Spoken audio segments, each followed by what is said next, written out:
కూడా చాలా అసలు ఇంట్లో కూడా చాలా ఇష్యూస్ క్రియేట్ చేసింది ఆవిడ గురించి మరి మీకు తెలుసో లేదో నాకు తెలియదు. మరి ఆవిడకి ఉన్న ఈ పదవి దాహంతో నన్ను ఒక పావులా వాడుకుంది రాజకీయాల్లో. నన్ను వాడుకొని నన్ను ఇలా చేసింది.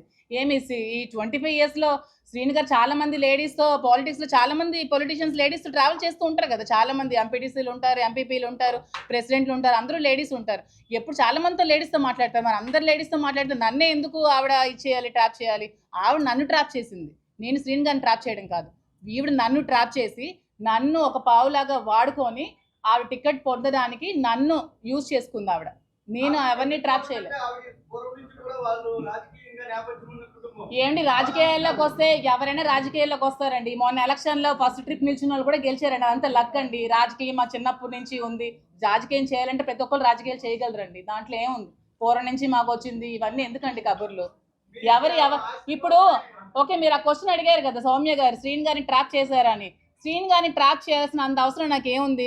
మార్నింగ్ ప్రెస్ మీట్లో వాణి గారే చెప్పారు, ఫైనాన్షియల్ క్రైసిస్లో మేము ఉన్నాము, శ్రీని గారు ఒక షర్టు బనియన్తో వచ్చారు, అతనికి ఏమీ లేదు అని చెప్పారు. మరి ఏమీ లేనప్పుడు, అతని దగ్గర రూపాయి కూడా లేనప్పుడు అతన్ని ట్రాప్ చేయాల్సిన అవసరం నాకేముంది? ఒక 60 years అతన్ని ఏమీ లేని అతన్ని ట్రాప్ చేయాల్సిన అవసరం ఏముంది? ఫైనాన్షియల్గా మేము వెల్ సెటిల్డ్, మా ఫాదర్ గారు వెల్ సెటిల్డ్, మా హస్బెండ్కి ఒక 10 to 15 lakhs శాలరీ వచ్చేది, మా మాయ గారు వెల్ సెటిల్డ్. సో ట్రాప్ చేయాల్సిన అవసరం నాకు ఏముందండి? సౌమ్య గారు చెప్పండి.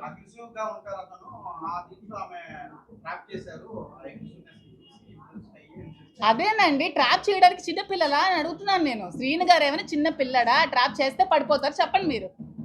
ఆ ట్రాప్ చేస్తే పడిపోయేవాడైతే ఈ 25 yearsలో ఎవరు ట్రాప్ చేసినా పడిపోవాలి కదండి. ట్రాప్ చేస్తే పడిపోయే వాళ్ళు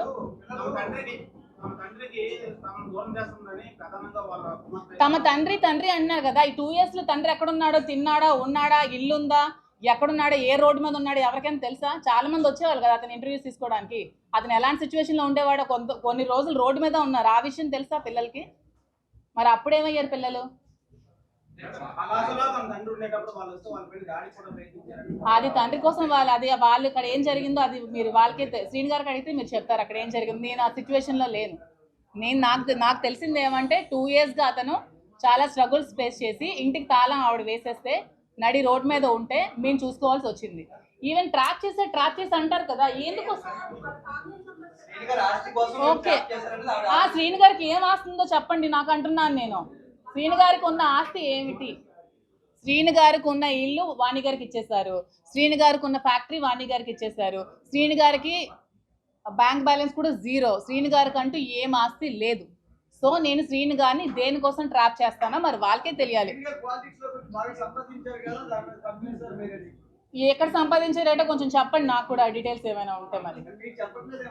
మరి ఏమైనా మీరైనా ఎంక్వైరీ చేయండి. నాకు తెలిసి శ్రీని గారు పాలిటిక్స్లోకి వచ్చి నీతి నిజాయితీ ఉన్న నాయకుడు ఎవరైనా ఉన్నారంటే శ్రీని గారే. అతను ఏమైనా కరప్షన్ చేయరు సంపాదించడానికి.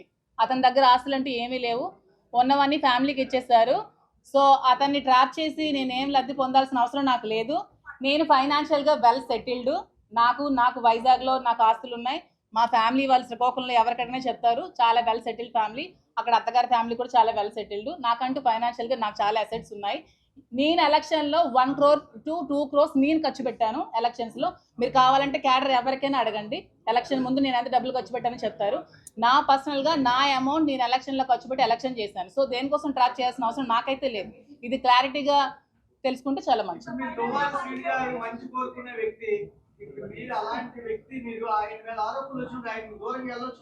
నేను ఇప్పుడు దూరంగానే ఉన్నానండి.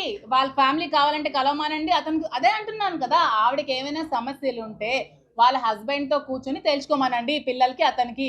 నన్ను మాత్రం లాగొద్దు అని చెప్తున్నాను. నేను ఇది చెప్పడానికి వచ్చాను. నన్ను బయటకి లాగొద్దు. నిజంగా ఆవిడకి హస్బెండ్తో కలవాలనిపిస్తే హస్బెండ్తో కలవమానండి, హస్బెండ్తో మాట్లాడుకోమనండి, పిల్లల్ని హస్బెండ్తో కలవమానండి. అది వాళ్ళ లైఫ్, వాళ్ళ ఫ్యామిలీ మ్యాటర్, నాకు సంబంధం లేని విషయం.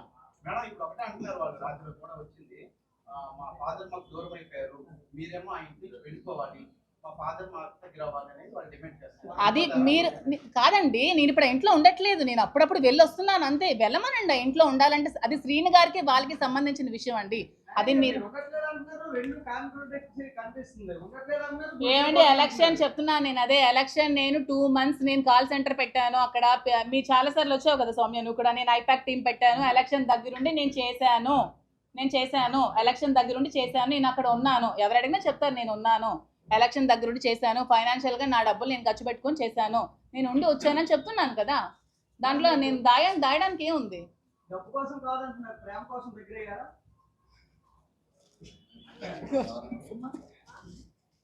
ఏంటి ఇప్పుడు వాళ్ళకి విభేదాలు ఇద్దరి మధ్య వచ్చాయి అంటున్నారు కాబట్టి మీరు ఆయన నాకు అన్ని రకాలుగా ఆదుకుంటున్నారు కదా మేడం, మీరు మీ డైవర్స్ ఇవ్వబోతున్నారు, ఏంటి భవిష్యత్తు ఏంటి మేడం? ఏమండి, ఇప్పుడు సొసైటీలో ఇప్పుడు ఏదైనా ఎలిగేషన్స్ వచ్చాయనుకోండి, ఒక హస్బెండ్కి దూరం అయ్యి ఒక ఒంటరిగా ఉన్న మహిళలు చాలా ప్రాబ్లమ్స్ ఫేస్ చేసుకోవాల్సి వస్తుంది కదా. అలాంటి ప్రాబ్లమ్స్ ఫేస్ చేసుకోకుండా సపోర్ట్ చేస్తానని చెప్పారండి, మీకు అర్థమైంది అనుకుంటాను.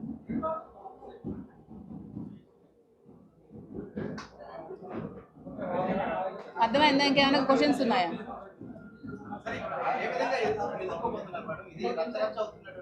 అదే నేను మీ మీడియా ముఖంగా మీ అందరికీ దయచేసి రిక్వెస్ట్ చేసి నేనేం చెప్దాం అనుకుంటున్నానంటే, ఆవిడ చెప్పిన మాటలు నమ్మి నన్ను బజార్లోకి లాగద్దు దయచేసి. నా ఫ్యామిలీని, నా పిల్లల లైఫ్ని తీయద్దు.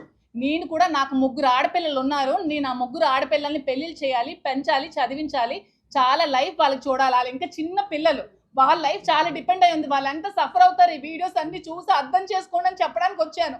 ఆవిడేదో చెప్పిందని మీరు ఆ వీడియోస్ పెట్టేసి ఆవిడ చెప్పిందని నిజాలు అయిపోవు కదా. ఇప్పుడు నా పిల్లలకు నేను ఏం క్వశ్చన్ చేయాలి చెప్పండి? ఈ వీడియోస్ చూసి మార్నింగ్ నుంచి పిల్లలు అందరూ ఏడుస్తున్నారు, చచ్చిపోతున్నారు, నేను ఏ సమాధానం చెప్పాలి నా పిల్లలకి?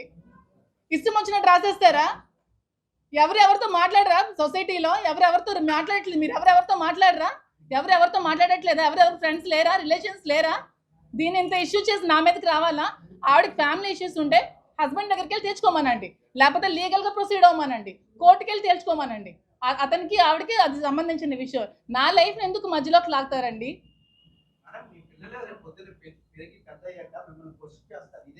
క్వశ్చన్ చేస్తే నేను ఇదే అదే ఎస్ మీరు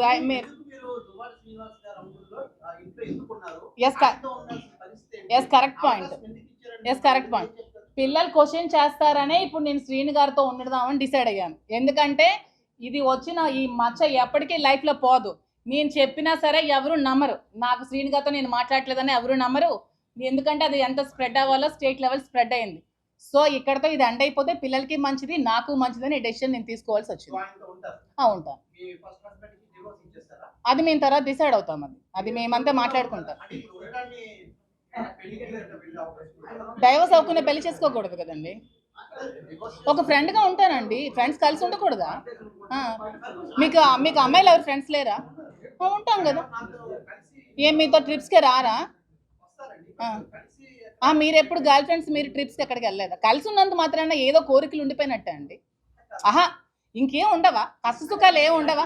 ఇప్పుడు మీరు ఏమీ లేకుండా ఉన్నారనుకో, ఇప్పుడు చూడు అలా కాదు. ఆద్యం మీరు ఇప్పుడు ఏమీ లేకుండా ఒంటరిగా ఎవరు లేకుండా ఉన్నారనుకో. ఏం లేదు, మా డాడీని కలవడానికి వెళ్ళాము. ఆయన డోర్స్ అవన్నీ లాక్ చేసుకొని లోపల ఉన్నారు. ఆ లేడీ కూడా అక్కడే ఉంది. మేము ఆయనతో మాట్లాడడానికి వెళ్దాం మాట్లాడడానికనే కాదు, మా డాడీతో కలిసి ఉందామని మేము వెళ్ళాము. బట్ మేము మెసేజెస్ చేసినా, ఫోన్ కాల్స్ చేసినా ఆయన లిఫ్ట్ చేయలేదు, దేనికి రెస్పాండ్ అవ్వలేదు.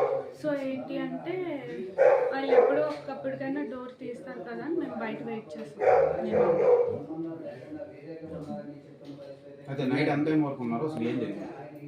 నైట్ యాక్చువల్లీ నేను ఆఫ్టర్నూన్ 3 నుంచి నైట్ 1:30, 2 వరకు ఉన్నాను. బట్ వాళ్ళు ఎవరు రెస్పాండ్ అవుతారేమో అని మేము వెయిట్ చేసాం. అట్లీస్ట్ మా డాడీ అయినా నా పిల్లలు బయట ఉన్నారు కదా, లోపల పిలుస్తారనేమో అయినా వెయిట్ చేసాం. బట్ ఏం రెస్పాన్స్ లేదు.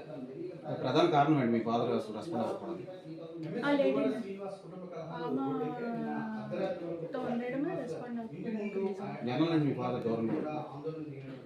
చాలా మంత్స్ అవుతుంది, లాస్ట్ ఇయర్ నుంచి దూరంగానే ఉంటాం. ఈ మధ్యకాలంలో మీరు కలవడానికి వెళ్ళాం. లాస్ట్ ఇయర్ వినాయక చవితి అప్పుడు మాట్లాడడానికి వెళ్ళాం. అప్పుడు మా డాడీ వాళ్ళ బ్రదర్ అండ్ వాళ్ళ మదర్ ఏం చేశారంటే మమ్మల్ని లోపలికి రానివ్వకుండా, మేమేదో వాళ్ళకి అటాక్ ఇస్తున్నాం అన్నట్టు క్రియేట్ చేసి మా డాడీతో కలవనివ్వకుండా చేశారు. సో ఆ తర్వాత మళ్ళీ మేము ఫోన్లో మెసేజెస్లో కాంటాక్ట్లో ఉన్నాం కానీ ఆయన ఏం రెస్పాండ్ అవ్వలేదు. సో నేను వెళ్ళాం కలవడానికి.